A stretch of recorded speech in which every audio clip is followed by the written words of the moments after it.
The woke movement. It emerged from a genuine desire for social justice, a push for equality and a reckoning with historical wrongs, but somewhere along the way, it became a boogeyman, a specter haunting the American psyche, particularly the white one. Many white Americans, particularly those in positions of privilege, felt a creeping sense of unease. They worried about being labeled racist, sexist, or bigoted. The fear was palpable, even if the actual threat was often overblown. This fear wasn't entirely unfounded. Some within the movement did engage in public shaming and ostracization. Cancel culture became a very real phenomenon, but the reality was often more nuanced than the fear-mongering suggested. The truth is, much of the fear stemmed from a misunderstanding of what woke actually meant. It was about acknowledging systemic inequalities, not about demonizing all white people.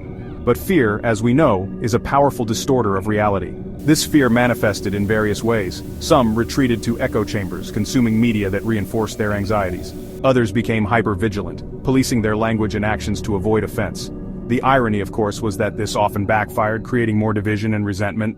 The fear of wokeness became a self-fulfilling prophecy. It fueled a backlash that ultimately overshadowed the movement itself. Enter the nationalists, stage right, with their own brand of fear-mongering. They seized upon this anxiety, weaponizing it for their own political gain. Pete Hegseth, the firebrand Fox News host with a penchant for military cosplay, became their poster boy. His appointment as Secretary of Defense was a sign of the times, a nation seemingly at war with itself, fueled by a toxic cocktail of fear and resentment. Hegseth's war on woke became a rallying cry. Diversity programs were branded as divisive. Discussions of systemic racism were deemed unpatriotic. The military, once a symbol of unity, became another battleground in the culture wars. And it wasn't just rhetoric. Data started to reflect a decline in what were perceived as woke opinions and practices. But was it a victory against some imaginary enemy, or a retreat into fear-driven isolation? The reality is that the woke threat was always overblown. The real danger lay in the nationalist response. The focus on cultural grievances distracted from the very real economic anxieties of many Americans. The promise of a return to a mythical past where everyone knew their place was a seductive but ultimately empty one.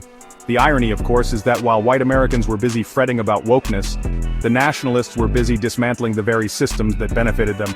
Strict immigration policies hurt businesses, protectionist trade policies drove up prices, and the constant attacks on education and critical thinking left everyone dumber and angrier.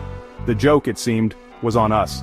We were so busy fighting the bogeyman in the shadows that we didn't notice the very real monster we were building in the light of day. Plug in, like, comment, subscribe, and hit the bell icon to be the first notified for new content.